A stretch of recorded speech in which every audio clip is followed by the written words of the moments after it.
Selamat pagi saudara, Anda menyaksikan Breaking News Kompas TV bersama saya Gracia Adur. Saudara, hari ini Litbang Kompas merilis survei Pilkada Jawa Timur yang diselenggarakan pada 1 hingga 9 November 2024. Pilkada Jawa Timur diikuti oleh 3 pasangan calon yakni Lulu Nur Hamidah, Lukmanul Hakim paslon nomor urut 1 dan paslon nomor urut 2 Kofifa Indar Parawansa Emil Elistianto Dardak.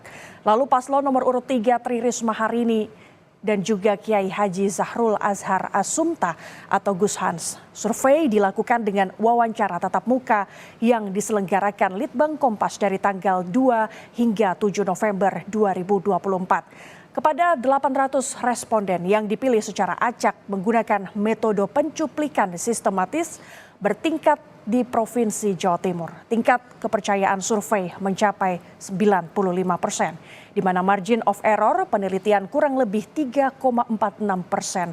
Survei ini seluruhnya dibiayai sepenuhnya oleh Harian Kompas. Simak selengkapnya terkait hasil survei Litbang Kompas ini di Harian Kompas dan laman kompas.id. Saudara, dari jajak pendapat yang dilakukan Litbang Kompas, 3,8% responden menyatakan dukungan pada paslon Luluk Nur Hamidah Lukmanul Hakim yang bisa Anda lihat di layar kaca saat ini. Ini bisa Anda saksikan bahwa elektabilitas paslon Pilkada Jawa Timur, survei Litbang Kompas dari tanggal 2 hingga 7 November 2024 ini menyatakan bahwa 3,8% responden menyatakan dukungan pada paslon Luluk Nur Hamidah Lukmanul Hakim, saudara. Kemudian 52,5% memilih paslon Kofifa Indar Parawansa Emil Elistianto Dardak. Lalu 20,9% responden memilih paslon Tri Risma Harini Zahrul Azhar Asumta. Sementara 22,8% responden masih belum menentukan pilihan atau tidak tahu. Kemudian selanjutnya saudara, survei Litbang Kompas ini juga memperoleh data sebaran dukungan pemilih sejumlah parpol di Pilkada Jawa Timur 2024, saudara. Saya bergeser sedikit bahwa mulai dari pemilih dari Partai Kebangkitan Bangsa, Partai Gerakan Indonesia Raya, Partai Demokrasi Indonesia Perjuangan, Partai Golongan Karya, Partai Nasional Demokrat, Partai Keadilan Sejahtera, Partai Amanat Nasional, dan Partai Demokrat. Kita akan perjelas dari masing-masing partai, saudara. Sebaran dukungan pemilih dari PKB di Pilkada Jawa Timur 2024 sebanyak 6,4% responden memilih paslon Luluk Lukmanul Hakim. Kemudian 60% ini memilih paslon Kofifah Emil Dardak, lalu 15,5% responden memilih paslon Tri Risma Harini Gus Hans. Sementara 18,2% responden menjawab tidak tahu atau belum menentukan pilihan. Kemudian saudara, kita bergeser ke sebaran dukungan pemilih dari Partai Gerindra di Pilkada Jawa Timur, saudara. Sebanyak 5,0% responden memilih paslon Luluk Nur Hamidah Lukmanul Hakim. Kemudian 58,8% responden memilih paslon Kofifa Indar Parawansa Emil Elistianto Dardak. Lalu 21,0% responden memilih paslon Tri Risma Harini Zahrul Azhar Asumta. Sementara 15,1% responden menjawab tidak tahu atau belum menentukan pilihan. Selanjutnya ke sebaran dukungan pemilih dari PDI Perjuangan di Pilkada Jawa Timur 2024, saudara. Sebanyak 0,9% responden memilih paslon Luluk Nur Hamidah Lukmanul Hakim. Kemudian 45,5% memilih paslon Kofifa Indar Parawansa Emil Dardak. Lalu 40,9% responden memilih paslon Tri Risma Harini Zahrul Azhar Asumta. Sementara 12,7% responden menjawab tidak tahu atau belum menentukan pilihan. Selanjutnya kita ke sebaran dukungan pemilih dari Partai Golkar di Pilkada Jawa Timur. Sebanyak 1,7% responden memilih paslon Luluk Nur Hamidah Lukmanul Hakim. Kemudian 69,5% ini memilih paslon Kofifa Indar Parawansa Emil Elistianto Dardak. Lalu 22,0% responden memilih paslon Tri Risma Harini Zahrul Azhar Asumta. Sementara 6,8% responden menjawab tidak tahu atau belum menentukan pilihan. Selanjutnya kesebaran dukungan pemilih dari Partai Nasdem di Pilkada Jawa Timur 2024. Sebanyak 3,8% responden memilih paslon Luluk Nur Hamidah Lukmanul Hakim, kemudian 61,5% responden memilih paslon Kofifah Indar Parawansa dan Emil Elistianto Dardak, lalu sebanyak 19,2% responden memilih paslon Tri Risma Harini Zahrul Azhar Asumta. Sementara 15,4% responden menjawab tidak tahu atau belum menentukan pilihan. Selanjutnya saudara, kita bergeser ke sebaran dukungan pemilih dari PKS di Pilkada Jawa Timur 2024. Ada sebanyak 6,3% ini memilih paslon Luluk Nur Hamidah Lukmanul Hakim. Lalu sebanyak 43,8% memilih paslon Kofifah Indar Parawansa Emil Elistianto Dardak. Dan 37,5% responden memilih paslon Tri Risma Harini Zahrul Azhar Asumta. Sementara 12,5% responden menjawab tidak tahu atau belum menentukan pilihan. Kita ke sebaran dukungan pemilih dari Partai Amanat Nasional di Pilkada Jawa Timur 2024.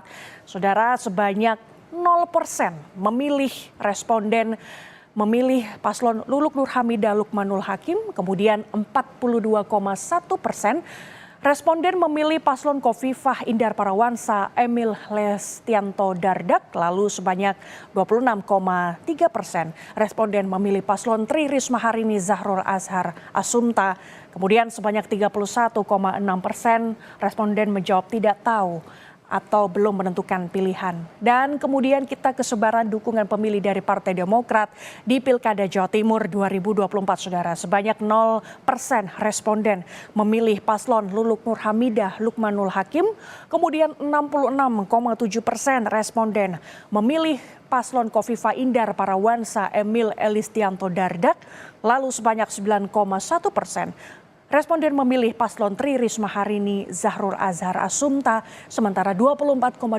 responden menjawab tidak tahu atau belum menentukan pilihan. Kemudian saudara, untuk lebih lengkapnya kita akan bahas data elektabilitas ini bersama peneliti Litbang Kompas, ada Vincentius Gitiargo. Selamat datang Mas Tiar, saya Gracia Kompas TV, terima kasih sudah hadir bersama dengan kami.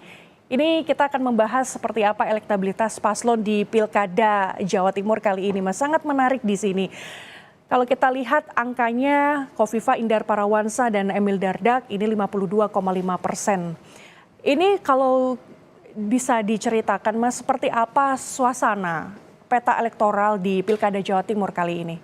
Ya, Mbak Gracia, kalau kita lihat angka sementara ya dari hasil survei yang dilakukan oleh Litbang Kompas, memang angka untuk Kofifah dan Emil ini 52,5%, lalu disusul oleh Bu Risma dan Zahrul Azhar ini dengan angka 20,9%, lalu ada Bu Luluk dan Pak Lukmanul ya dengan 3,8%. Jadi memang dari tiga kandidat yang menariknya kan tiga-tiganya perempuan ya sebagai calon gubernur. Sementara ini limpahan suara memang cenderung menuju kepada Ibu Kofifah ya sebagai petahana ya. Dua-duanya kan memang petahana ya karena memang pasangan Kofifah dan Emil Dardak ini sempat terpilih menjadi gubernur dan wakil gubernur Jawa Timur pada Pilkada 2018 begitu. Nah ini memang peta sementara dengan tadi sempat disebutkan juga bahwa masih ada sekitar 22,8% responden survei ini yang masih belum menentukan pilihan atau undecided voters gitu. Oke. Nah Mas, ini kan kalau kita lihat bahwa hasil survei 52,5% ini jatuh kepada Kofifah dan Emil Dardak. Ini kan tentu popularitas sudah dibangun sejak lama. Apakah ini juga menjadi efek sehingga hasilnya ini 52,5% untuk Kofifah dan juga Emil Dardak? Ya, kalau kita bicara wilayah Jawa Timur yang relatif luas dengan jumlah penduduk yang juga banyak ya, kan kedua terbanyak di Jawa setelah Jawa Barat. Artinya memang menjangkau pemilih calon pemilih yang begitu banyak kan memang perlu waktu, perlu upaya yang tidak singkat. Nah, keuntungan sementara yang dimiliki oleh pasangan Khofifah dan Emil ini adalah karena memang mereka sudah menjadi petahana, sehingga dari sisi popularitas tentu masyarakat dari berbagai lapisan cenderung lebih mengenal paslon ini ya, paslon urut nomor 2 ini gitu.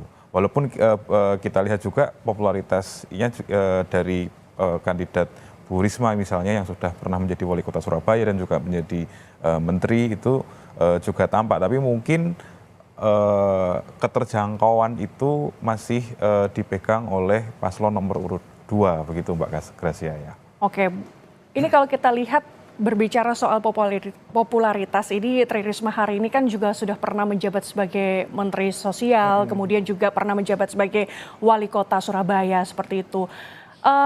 Ini apakah masih belum cukup untuk menjangkau masyarakat lebih luas lagi, khususnya di wilayah Jawa Timur, Mas? Ya, kalau kita kembali ke pasangan Khofifah dan Emil dulu, bahwa dalam dinamika proses pencalonan kepala daerah di Jawa Timur ini kan relatif kedua pasangan calon ini yang paling dulu ya untuk firm bahwa ini akan maju, ini akan mencalonkan diri begitu. Sementara dua pasangan yang lain kan relatif waktunya agak berdekatan dengan masa-masa pendaftaran gitu, sehingga kalau kita bicara keterjangkauan bisa saja sebenarnya potensi keterjangkauan selain Ibu Khofifah dan Pak Emil ini mungkin bisa tinggi, hanya memang waktu yang mereka miliki mungkin tidak seluas itu, sehingga dalam perjalanan yang semakin dekat ini masyarakat masih perlu melihat lagi bahwa waktunya karena tadi relatif lebih singkat.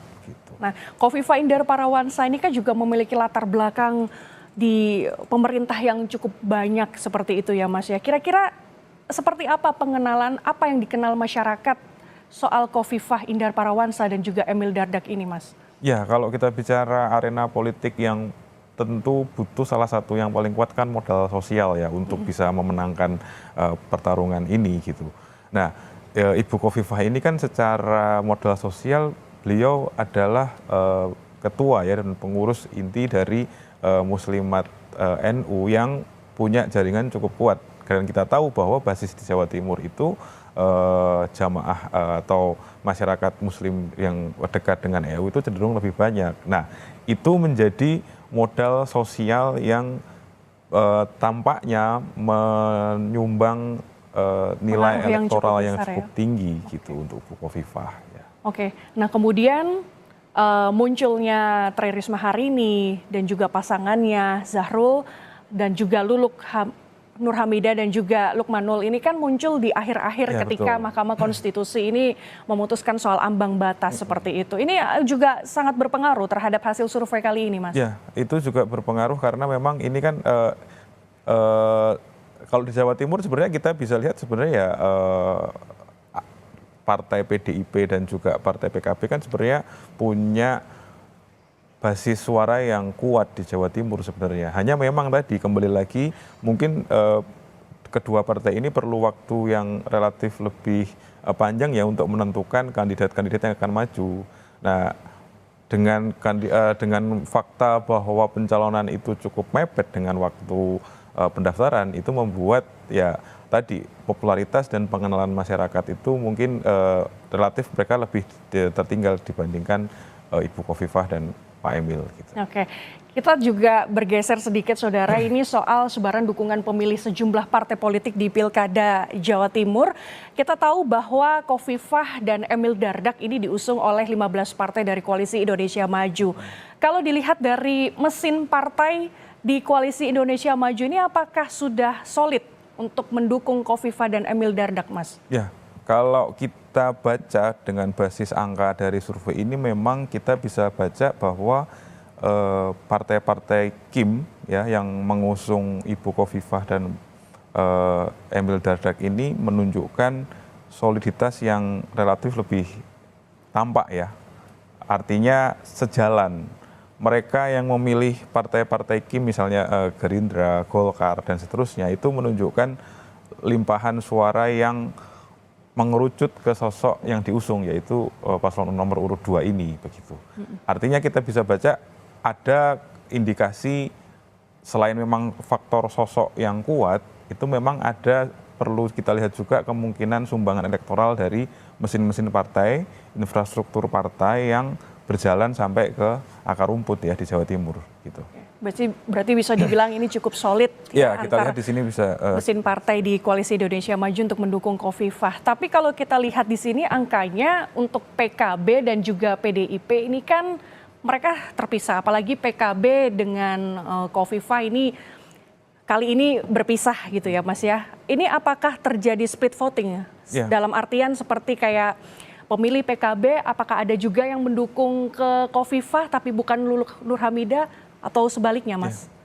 Dalam pilkada atau proses perjalanan menuju pilkada ya itu sebenarnya atau pemilu secara umum sebenarnya hal yang relatif wajar ketika ada pemilih-pemilih yang split ya, artinya partai yang dia pilih itu berbeda atau calon yang dia pilih berbeda dengan partai yang dia pilih gitu. Nah, kalau dari hasil ini kita lihat memang kecenderungan PKB meskipun ada calon yang diusung calon paslon nomor 1 memang ternyata sosok Khofifah tampak lebih kuat ya untuk para pemilih PKB ini di Jawa Timur sehingga suaranya cenderung ke paslon nomor 2. Begitupun dengan partai PDIP ya, kita lihat kan angkanya sangat ketat ya di situ. Artinya ada 45 antara Bu Khofifah dan Bu Risma ya, dari 45,5% berbanding ke Bu Risma 40,9%. Nah artinya memang faktor sosok Khofifah memang itu mungkin cenderung lebih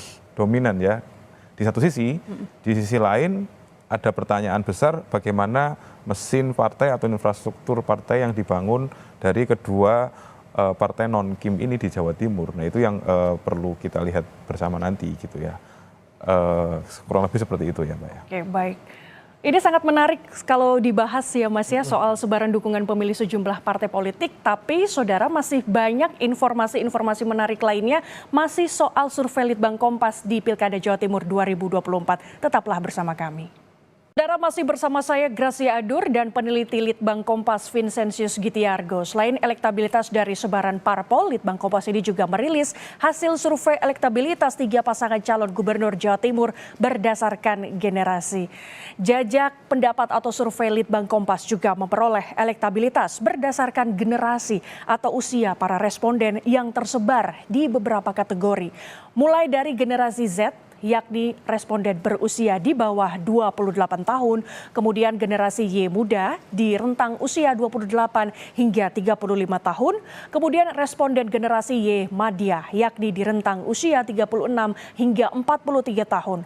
Lalu ada responden generasi X dengan rentang usia 44 hingga 57 tahun, serta terakhir ada responden generasi baby boomer yakni ada di rentang usia 58 hingga 76 tahun. Saudara, kita bedah lebih detail elektabilitas berdasarkan generasi Z di Pilkada Jawa Timur. Anda bisa lihat informasinya di layar kaca Anda. Berdasarkan responden Gen Z atau Gen Z dengan usia di bawah 28 tahun sebanyak 7,4%. Ini memberikan dukungan kepada Luluk Nur Hamidah Lukmanul Hakim. 53,7% memilih paslon Khofifah Indar Parawansa Emil Dardak. 23,7% responden memilih paslon Tri Risma Harini Zahur Azhar Asumta. Sementara 15,3% responden memilih tidak tahu atau belum menentukan pilihan. Kemudian bergeser ke responden Gen Y muda dengan rentang usia 28 hingga 35 tahun. Sebanyak 3,4% memberikan dukungan kepada Luluk Nur Hamidah Lukmanul Hakim. 54,5% memilih paslon Khofifah Indar Parawansa Emil Elistianto Dardak. 18,6% responden memilih paslon Tri Risma Harini Zahur Azhar Asumta. Sementara 23,4% responden memilih tidak tahu atau belum menentukan pilihan. Kita bergeser ke responden Gen Y madya dengan rentang usia 36 hingga 43 tahun. Sebanyak 2,3% memberikan dukungan kepada Luluk Nur Hamidah Lukmanul Hakim. 44,4% memilih paslon Khofifah Indar Parawansa Emil Elistianto Dardak. 25,6% responden memilih paslon Tri Risma Harini Zahur Azhar Asumta. Sementara 27,8% responden memilih tidak tahu atau belum menentukan pilihan. Kita bergeser ke responden Gen X dengan rentang usia 44 hingga 57 tahun. Sebanyak 3,5% memberikan dukungan kepada Luluk Nur Hamidah Lukmanul Hakim, 56,3% memilih paslon Kofifa Indar Parawansa Emil Elistianto Dardak, 18,1% responden memilih paslon Tri Risma Harini Zahrul Azhar Asumta, sementara 22,1% responden memilih tidak tahu atau belum menentukan pilihan. Kita bergeser ke responden generasi baby boomers dengan rentang usia 58 hingga 76 tahun. Sebanyak 1,5% memberikan dukungan kepada Luluk Nur Hamidah Lukmanul Hakim. 50,4% memilih paslon Kofifa Indar Parawansa Emil Elistianto Dardak. 19,3% responden memilih paslon Tri Risma Harini Zahrul Azhar Asumta. Sementara 28,9% responden memilih tidak tahu atau belum menentukan pilihan. Jajak pendapat atau survei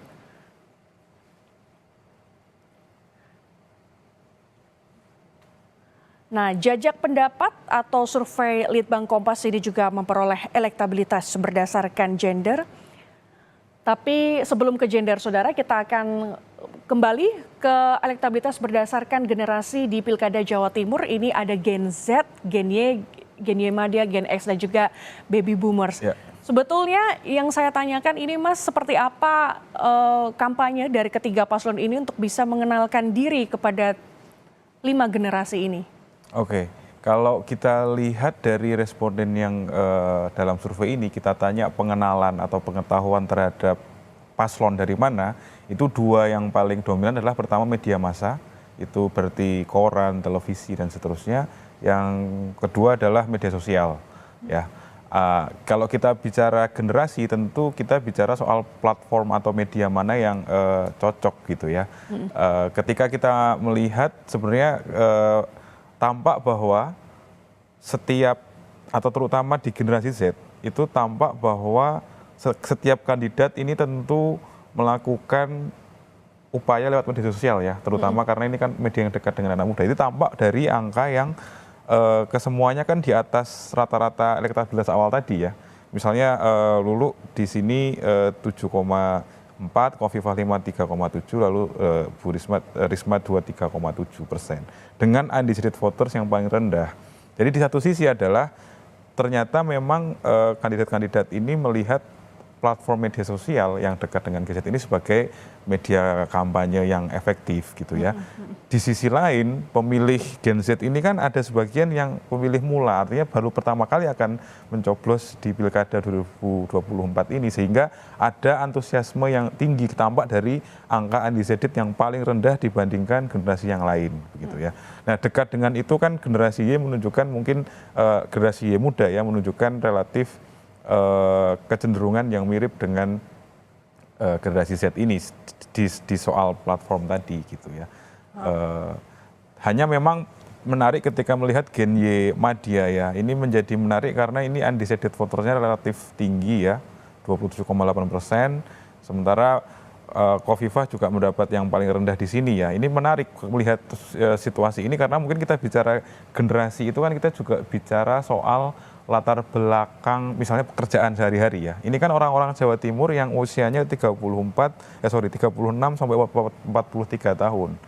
Melihat mungkin di sini adalah generasi yang paling kritis terhadap Kofifa kita lihat sebenarnya ya. Karena elektabilitas Kofifa ternyata paling rendah di generasi ini. Sementara ada misalnya Bu Risma angkanya relatif paling tinggi di generasi ini menunjukkan sebenarnya mereka ada kecenderungan pengen alternatif sebenarnya. Nah, pertanyaan kan kenapa gitu? Mungkin karena di usia-usia ini kan memang sebagian responden di generasi Y Madya ini sedang terdesak ya dari sisi ekonomi, misalnya dari sisi pekerjaan. Ketika muncul jenis-jenis pekerjaan baru yang perubahannya sangat besar, disrupsi digital, sehingga mereka melihat apakah mampu mereka bersaing di dunia yang sudah berubah ini begitu ya. Nah ini mereka tulis dari situ. Beda dengan generasi X dan baby boomers yang relatif lebih settle ya, lebih aman kondisinya begitu. Oke. Ini kemudian di generasi X Ini juga di rentang usia 44 sampai 57 tahun, ini Khofifah memiliki angka 56,3% dan juga Tri Risma hari ini 18,1%. Ini kira-kira apa yang diinginkan oleh generasi X terhadap tiga paslon ini? Ya, Tipe-tipe pemilihnya ini seperti apa ya, nih? kalau tadi kita bicara pemilih muda itu atau awal itu baru mungkin beberapa kali melakukan pencoblosan ya ikut pemilu. Kalau generasi X dan generasi nanti baby boomers itu kan relatif ini bukan pengalaman pemilu pertama. Tapi poinnya adalah biasanya kan generasi X dan generasi di atasnya yang senior itu kan pengen stabilitas ya. Artinya situasi itu ya tidak berubah dengan cepat, apa yang sudah ada mungkin dijalankan dulu sehingga ya di sini kita lihat bahwa mereka melihat mungkin cenderung puas dengan kinerja Gubernur Khofifah dan wakilnya Emil selama ini sehingga mereka pengennya ya sudah dengan situasi yang aman, yang stabil saja. Gitu kan relatif kan karakter pemilih yang lebih senior kan seperti itu. Oke, berarti popularitas mereka, Khofifah dan juga Emil Dardak di pilkada sebelumnya ini juga sangat berpengaruh begitu ya untuk khususnya di generasi X ini. Generasi X ini apakah dan Y ini cukup kritis begitukah Mas dengan melihat ketiga paslon ini? Ya kalau kita lihat tadi yang paling kritis sebenarnya kan generasi Y yang madya ya.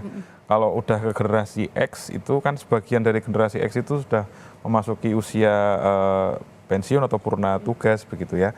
Sehingga tidak tampak bahwa nah kan turun di generasi Y madya ya dan undecided votersnya besar tapi kembali relatif normal dalam tanda kutip ya dengan baseline yang lain itu di generasi X dan generasi baby boomers. Artinya kan kalau dari sini yang paling kritis di sini sebenarnya adalah generasi Y madya. Generasi Y madya. Apakah visi misi yang disampaikan oleh ketiga paslon ini selama di debat pilkada sebelumnya beberapa minggu yang lalu ini juga sangat berpengaruh kah dalam memilih ketiga paslon ini, Mas? Ya kalau kita bicara tadi misalnya media massa masih menjadi platform yang paling utama ketika mengenal dan debat itu kan disiarkan secara publik, tentu itu akan berpengaruh ya. Artinya bagaimana para calon ini membawakan atau mengartikulasikan visi misi program-programnya untuk Jawa Timur, tentu itu akan dilihat dan pasti juga mempengaruhi bagaimana cara pandang masyarakat terhadap ketiga calon ini. Begitu. Oke, nah Mas ini juga menarik selain kita membahas soal generasi Y, ini juga yang menarik di sini adalah jajak pendapat atau survei Litbang Kompas yang memperoleh elektabilitas berdasarkan gender atau berdasarkan jenis kelamin. Kita lihat lebih detail dukungan berdasarkan gender. Dari pemilih laki-laki, 4,8% mendukung Luluk Nur Hamidah Lukmanul Hakim, lalu 49,6% mendukung Khofifah Emil Elistianto Dardak, kemudian 22,6% mendukung Tri Risma Harini Zahrur Azhar Asumta, sementara 23,1% belum tahu akan mendukung siapa.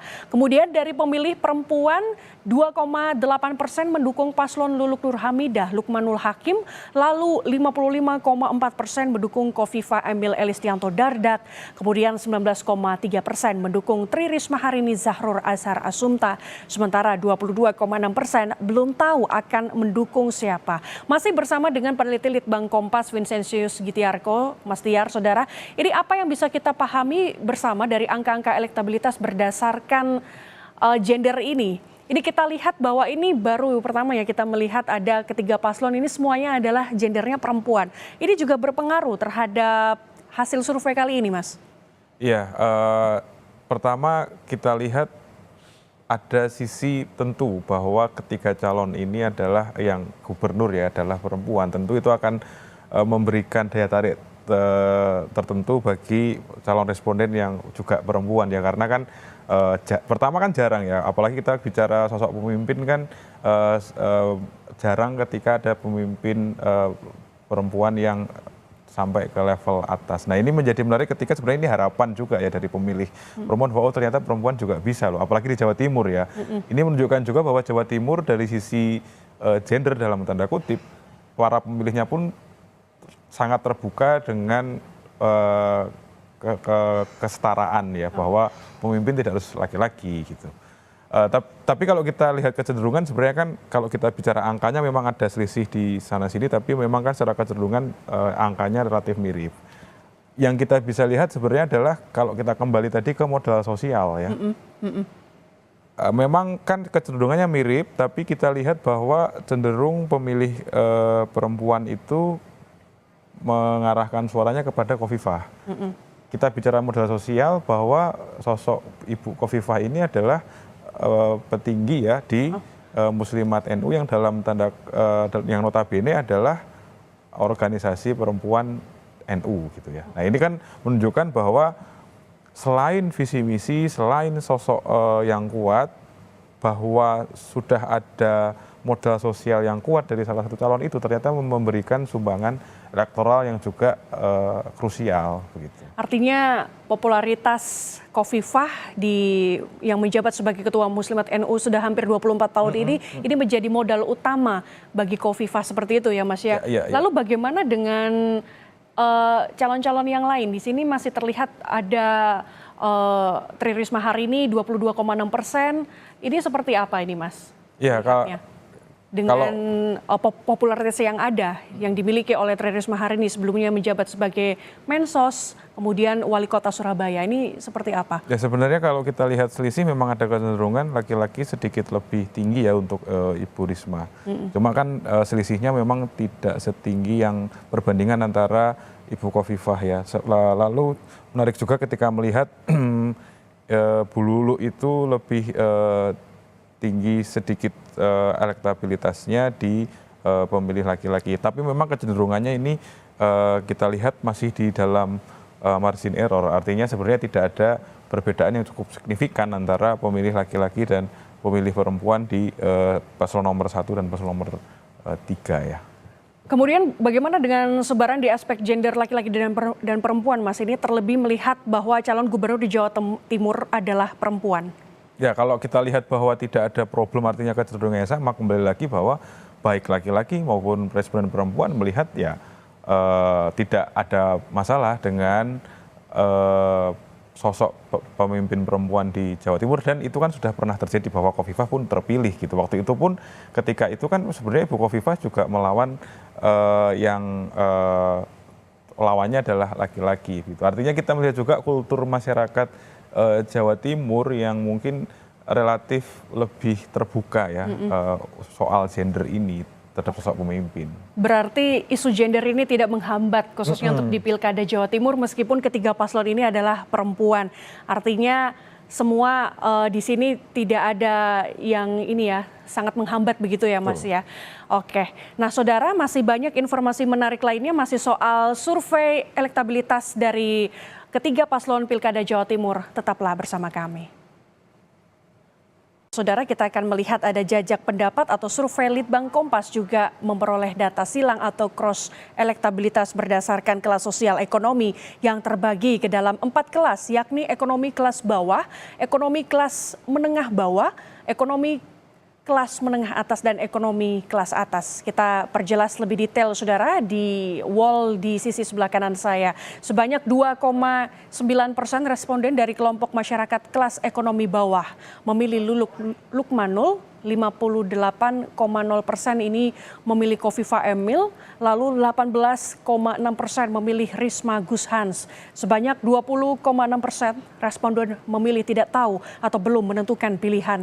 Kemudian sebanyak 4,4% responden dari kelompok masyarakat kelas ekonomi menengah bawah memilih Lukmanul, 49,6% memilih Khofifah Emil, lalu 21,5% memilih Risma Gushans. Sebanyak 24,5% responden memilih tidak tahu atau belum menentukan pilihan.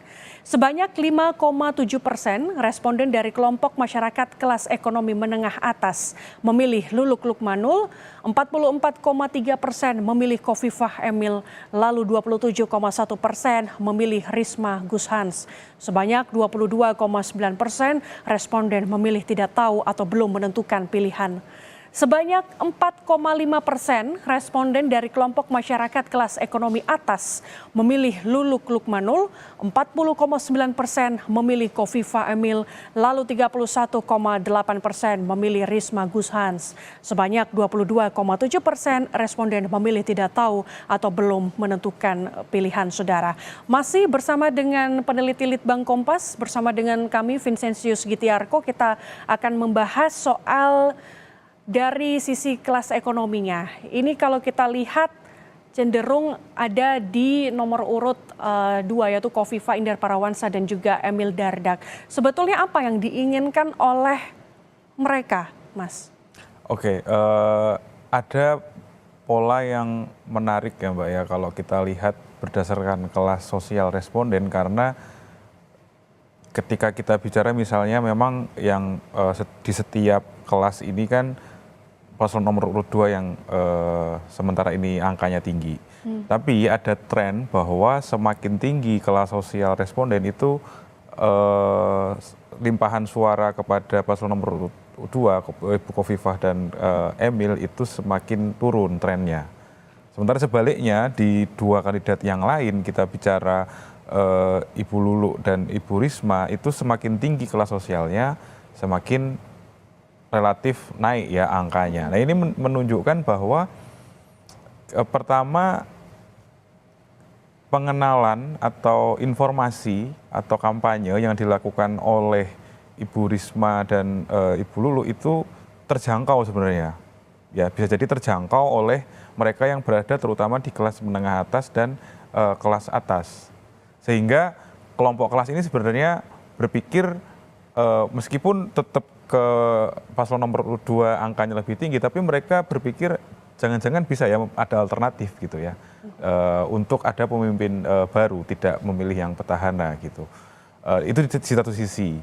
Tapi di sisi yang lain kita juga melihat bahwa faktor keterjangkauan dari Ibu Risma dan Bu Luluk itu mungkin tidak sampai ke kelas yang menengah bawah dan terutama kelas bawah gitu. Karena kan kalau kita bicara pengenalan ke kelompok ini kan tadi butuh infrastruktur dan butuh media, butuh jaringan yang kuat gitu ya, mengingat begitu banyaknya penduduk di Jawa Timur gitu. Sementara di sisi lain kalau kita bicara Bu Kofifah, bisa terindikasi bahwa Ibu Kofifah dan Pak Emil ini berhasil menjangkau sampai ke akar rumput, yaitu masyarakat di kelas bawah gitu ya, dengan tadi infrastruktur yang dimiliki atau dengan modal bahwa mereka memang sudah menjadi gubernur dan wakil gubernur sebelumnya begitu. Dari kalangan masyarakat bawah ini kan Ibu Kofifah dan Emil mencapai 58%. Apa yang diharapkan oleh mereka, Mas? Oke. Kita bicara kelas bawah ya, dan juga mungkin sebagian dari menengah bawah itu kan cenderung kalau bicara pemimpin itu ya bicara program-program yang nyata, program-program yang memang lebih dekat, yang dalam tanda kutip dalam arti yang netral ya, kita bicara kebijakan-kebijakan yang populis, sehingga itu langsung bisa dirasakan oleh masyarakat. Sehingga dari angka ini terlihat bahwa kelas bawah ya itu melihat Ibu Kofifah dan Pak Emil ini punya program atau punya kebijakan yang mungkin lebih bisa dirasakan secara langsung. Sementara kalau di kelas menengah atas dan kelas atas karena tidak dalam tanda kutip bergulat dengan perekonomian yang lebih sulit gitu, mereka lebih berpikir oh mungkin ada alternatif yang bisa diambil gitu. Melihat tadi visi misi dan seterusnya yang tidak hanya yang populis gitu ya, yang Salah satu yang diinginkan oleh Kofifa dan Emil ini adalah meningkatkan lapangan pekerjaan. Nah, untuk di kalangan menengah bawah ini apakah ini juga salah satu faktor utama sehingga mereka memilih Kofifa dan Emil, Mas? Ya, kalau kita bicara demografi secara umum kan entah di Jawa Timur secara khusus bahkan di Indonesia secara luas ya, sebenarnya kan basis pemilih kita paling besar itu ya di kelompok menengah bawah dan kelas bawah gitu ya. Nah, bahwa alasan memilih itu adalah soal lapangan pekerjaan, selalu soal ekonomi, selalu soal infrastruktur, itu kan menunjukkan bahwa memang kelas bawah dan kelas masyarakat, kelas sosial bawah dan kelas menengah bawah ini perlu sesuatu ya tadi yang memang bisa dirasakan secara langsung karena memang mereka dalam posisi mungkin terhimpit dalam kehidupan ekonomi sehari-hari mereka sehingga butuh pemimpin yang dekat dan juga punya kebijakan langsung bisa dirasakan. Nah, menarik di sini Mas untuk di kalangan ekonomi bawah Khofifah 58%, tetapi kalau kita melihat di kalangan atas ini justru menurun yaitu 40,9%. Sedangkan Tri Risma hari ini 31,8%. Ini seperti apa? Bisa dijelaskan Mas, Ya. gambarannya seperti apa ini? Kita bicara kembali lagi ke populasi ya, populasi pemilih tentu semakin ke atas populasinya kan semakin kecil ya. Oke. Artinya untuk menjangkau jumlah yang relatif kecil mungkin itu berhasil dilakukan oleh terutama oleh Bu Risma ya kalau dari sini karena angkanya paling bersaing kan di kelas atas gitu. Pertama bahwa tadi dari sisi media yang digunakan untuk kampanye, Bu Risma ini berhasil menjangkau atau berhasil dilihat oleh mereka yang berada di kelas atas. Di satu sisi, di sisi lain kelompok kelas atas ini juga tadi berpikir bahwa karena mereka juga lebih kritis dalam melihat ya mungkin visi misi dan seterusnya sehingga mereka berpikir siapa tahu ada alternatif gitu ya dari petahana yang ada. Gitu. Dari kalangan atas Mas, apa yang dilihat mereka oleh Tri Risma hari ini? Ini kan angkanya justru meningkat 31,8% Mas. Ya. Tentu mereka melihat bagaimana kiprah tentu ya, kiprah Bu Risma ini sebagai wali kota Surabaya yang pertama, lalu yang kedua sebagai menteri kan sosok ini kan sudah sosok nasional sebenarnya gitu ya. Dan mereka kan punya dalam tanda kutip dalam beberapa arti punya akses terhadap informasi yang lebih lebar begitu. Sehingga apa yang terjadi atau kiprah Bu Risma selama ini mungkin ditangkap sebagai sesuatu yang tadi bisa menjadi alternatif pilihan begitu. Oke, baik. Jadi masih banyak tantangan juga ya Mas ya dalam beberapa minggu ke depan. Nah Saudara, masih soal survei Litbang Kompas di Pilkada Jawa Timur 2024, tetaplah bersama kami. Saudara, survei Litbang Kompas ini kali ini menampilkan data elektabilitas paslon Pilkada Jawa Timur 2024 berdasarkan alasan memilih. Ada beberapa faktor yang berpengaruh, di antaranya kualitas cagup dan atau cawagupnya sebanyak 20,8%. Cagup cawagup berpengalaman dalam pemerintahan sebanyak 19,3%, visi misi dan program kerjanya sebanyak 17,0%, integritas moral cagup dan cawagupnya 10,0%. Tampilan fisik cagup cawagup 3,9%, suka atau sangat suka atau sesuai hati nurani 3,8%, mewakili semangat identitas Jawa Timur sebanyak 2,7%, karakter personal 2,2%, alasan karena mengetahui paslon itu saja 2,1%, alasan selanjutnya dermawan atau berjiwa sosial sebanyak 2,1%, pilihan keluarga kerabat atau orang terdekat 2%, public figure atau orang terkenal sebanyak 1,8%, suka belusukan dan berbaur dengan masyarakat sebanyak 1,4%, lainnya 8,1% dan menjawab tidak tahu sebesar 2,8%. Kemudian bila berdasarkan pertimbangan memilih ada sejumlah faktor yang mempengaruhi Saudara, yaitu pertama sosok cagup mengambil persentase tertinggi yakni 61,1%, sosok cawagup 4,1%, keduanya 25,9%, tidak keduanya 0,6%. Tidak tahu 7,7% dan tidak menjawab 0,7%, Saudara. Ini tadi kita membahas sudah ada dua hal di sini, yaitu alasan memilih dan juga pertimbangan memilih. Ini kalau Mas, kalau kita lihat ini rupanya kualitas cagup dan cawagup ini juga menjadi pertimbangan mereka untuk memilih, ada sebanyak 20,8%. Ini seperti apa kalau Mas melihat soal ini? Ya, kalau soal ini kan 20,8%, artinya 2 dari 10 responden itu mempertimbangkan alasannya adalah kualitas cagupnya ya, kualitas cagup atau cawagupnya. Nah, ini juga menjelaskan kenapa aliran kepada Khofifah dan kepada Emil ini relatif lebih tinggi daripada yang lain, karena memang kualitas sebagai cagup dan cawagup itu ya dalam tanda kutip hanya dimiliki oleh paslon nomor 2 karena mereka sudah berpengalaman gitu ya. Ditambah lagi dengan selisih angka yang tidak begitu jauh itu alasannya adalah pengalaman dalam pemerintahan gitu. Nah ini juga menjelaskan kenapa pesaing terdekat dari paslon nomor 2 Bu Khofifah dan Pak Emil itu adalah Bu Risma ya di paslon nomor urut 3. Itu kan menjelaskan juga dari 3 paslon ini yang memang punya pengalaman relatif lebih banyak adalah kedua dari paslon ini. Gitu. Kemudian selanjutnya ini juga tadi kita membahas soal pertimbangan pemilih seperti itu ya Mas ya. Tadi di sini angkanya cukup besar untuk sosok Cagup sendiri juga menjadi pertimbangan penting bagi mereka. Nah, apa yang diinginkan dari responden soal sosok calon gubernur ini Mas di Pilkada Jawa Timur? Ya, sosok Cagup di Pilkada Jawa Timur yang kesemuanya adalah perempuan, kita melihat bahwa perempuan-perempuan ini memang perempuan-perempuan punya karakter yang sangat kuat ya. Karena kan kalau kita bandingkan sangat jauh pertimbangan hanya soal Cawagup gitu ya. Pertama-tama 61,1% responden melihat yaitu sosok calon gubernurnya gitu ya. Mereka melihat tadi bahwa ketiga sosok ini gitu ya punya memang sosok yang kuat, punya karakter yang kuat dan menjadi pertimbangan utama dari para pemilih ini untuk menentukan siapa yang akan dipilih dalam pilkada nanti gitu. Oke, jadi ini 61,1% ini juga menjadi pertimbangan mereka melihat seperti apa latar belakang dari ketiga paslon ini. Berarti isu gender ini tidak terlalu menjadi penghambat untuk pilkada di Jawa Timur ya Mas ya, melihat sosok Cagup ini. Kita lihat kan nggak ada masalah sama sekali sebenarnya. Tidak ada masalah sama sekali. Kita tadi sudah membahas rangkaian survei Litbang Kompas, ini merilis survei Pilkada Jawa Timur yang diselenggarakan pada 1 hingga 9 November 2 hingga 7 November 2024 maksud kami saudara. Pilkada Jawa Timur ini diikuti oleh 3 pasangan calon yakni Luluk Nur Hamidah, Lukmanul Hakim, paslon nomor urut 1 dan paslon nomor urut 2 Khofifah Indar Parawansa, Emil Elistianto Dardak.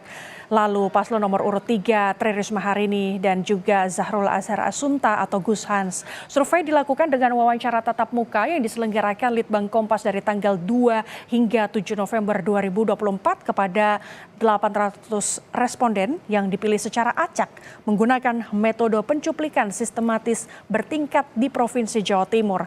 Tingkat kepercayaan survei ini mencapai 96%, di mana margin of error penelitian kurang lebih 3,46%.